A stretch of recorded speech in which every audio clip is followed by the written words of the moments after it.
From Ticker Studios, this is The Founder's Method, presented by Memo Bottle. When half your revenue disappears overnight and the economy is in chaos, do you follow the numbers or do you follow your gut? I'm Jonno Byrt. And I'm Leeworthy, and this is The Founder's Method. This is a show where we get into the real story behind how founders build, break, and rebuild businesses. She started her business at 24 years old from a spare bedroom at her parents' place with just $20,000 in the bank. It's now an 8-figure fashion brand with 25 employees, customers all over the world. It's one of Australia's most highly curated fashion brands with a loyal cult following. And today's guest is the founder of All Things Golden, Liv Coleman. Welcome, Liv. Hi guys, so nice to have you on the show. Thank you. We met just over a year ago at a founders retreat. We shared a house together, and you also shared like some intimate details about how your business was going at the time. So basically, for people who haven't come across All Things Golden before, how would you describe it and who's it built for?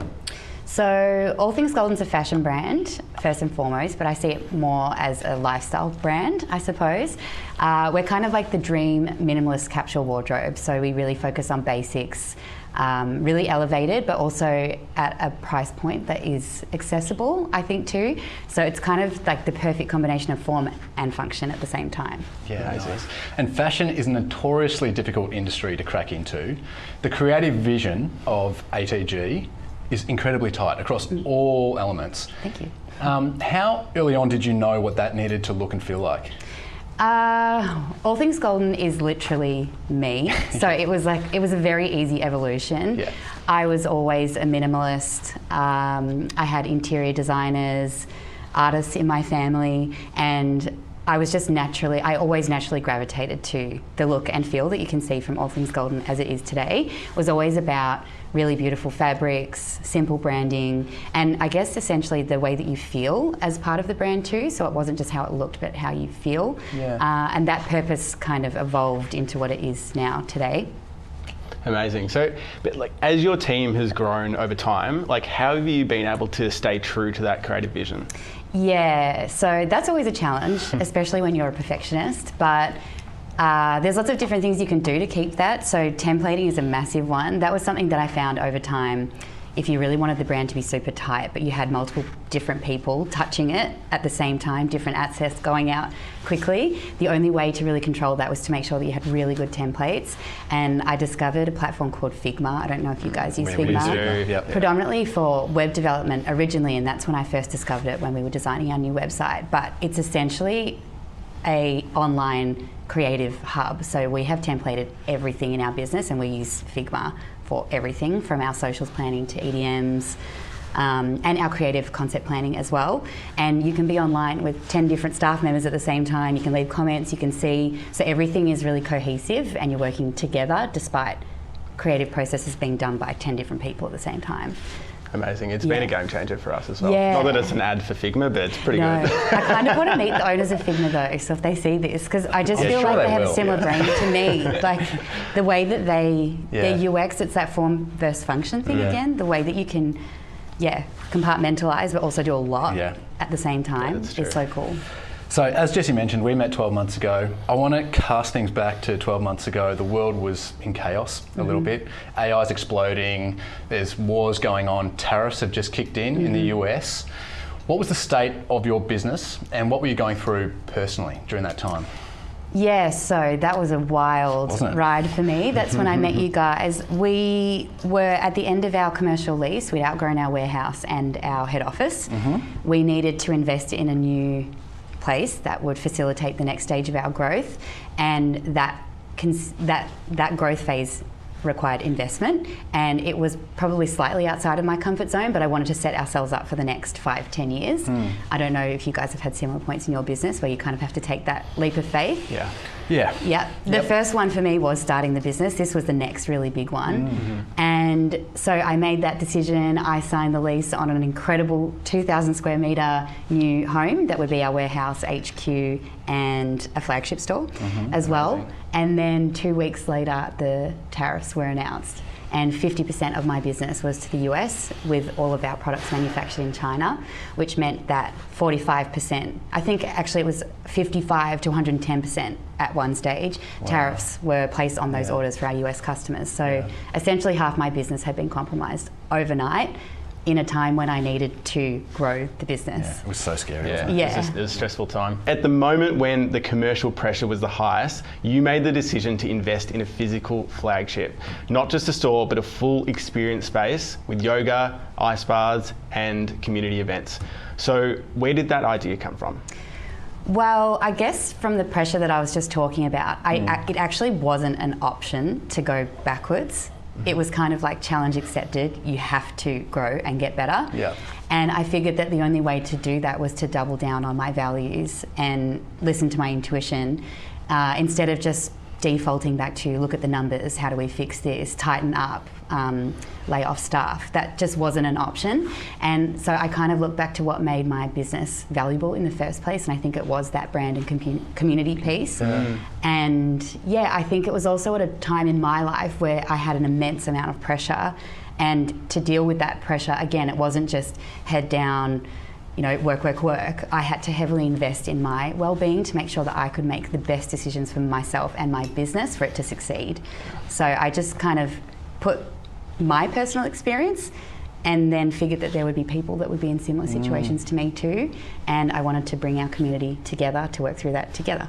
It's super, because the rest of the world, it seems like the rest of the world were moving towards solving these geopolitical issues, AI, really implementing that, but you've almost gone in the opposite direction. Yeah. This is what my gut's saying, it's community. Yeah, it literally was, if I don't do what makes me happy moving forward, I'm not going to be able to make this business successful. Yeah. So I just listened to that, and then I think in turn, that kind of just ricocheted throughout the future of the business. So would you say that community, your community at ATG is one of the biggest levers to your success over the last I would 10 say years? so. Yeah. I feel like the brand itself has quite a distinct, not only aesthetic, but tone of voice and set of values. And despite being in fashion, which is overly saturated, we do hold quite a unique place in the fashion space. We really focus. I designed a capsule wardrobe before that was even a buzzword. I didn't even know what a capsule wardrobe was. I just knew that it was silly that when you found something you loved, it would be out of season and gone 6 months later. Yeah. So, and what? I mean, there's a lot of brands out there that are really trying to build their communities. What do you think's had the biggest impact for you? What's moved the needle? That's a good question. I don't think it's one single point. Yeah. But I think it's being really clear on your values and what you're here to do and say, and creating that authentic connection with your community. Yeah. It really comes from a place of authenticity from me, so you can't fake that. And when the brand is, like you said, an extension of yourself. Yeah, Totally. Yeah. I mean, the experience economy is like such a big buzzword at the moment, and so how are you like going to implement the community more within your flagship store? Yeah, so the cool thing about the flagship store is it's not a traditional retail store.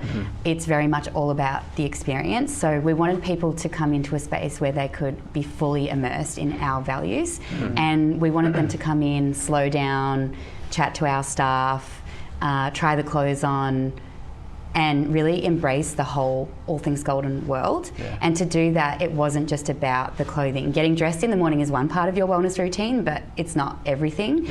Mindfulness, breath work, movement were all really important to me as well. So we've got the retail store, then we have a multi-purpose wellness space where we can have classes, education nights, and then we have treatment rooms where we'll have practitioners on residency as well. And I guess the big part of the community in this piece too is around education.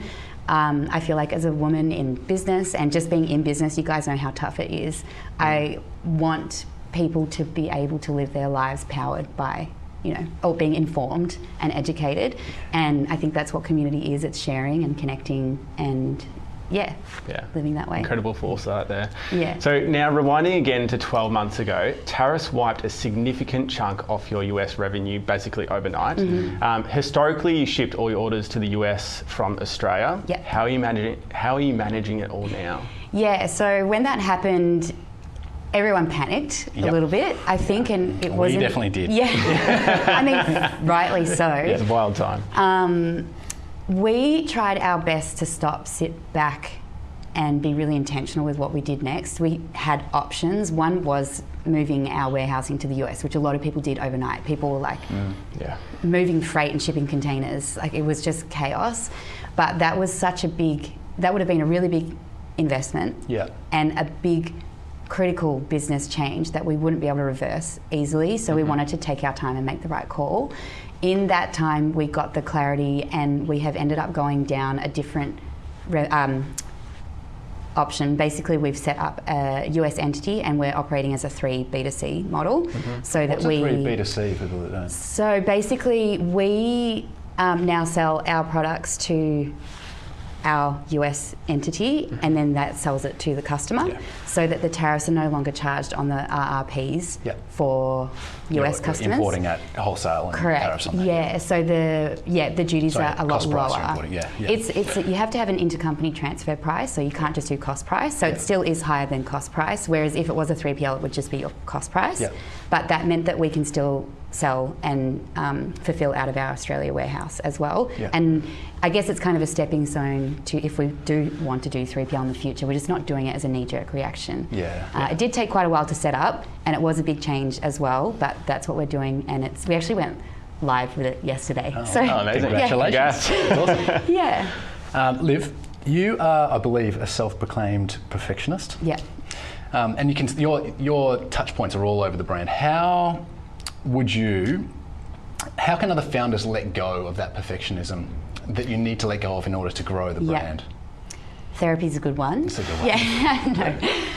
I think perfectionism is such a funny one, because there's been times in my life where I've looked at it as a negative, but then I've kind of been reframing it as well. Being a perfectionist can be a negative when it gets in the way of you being your best self, and it also gets in the way of other people having enough space to help you as well.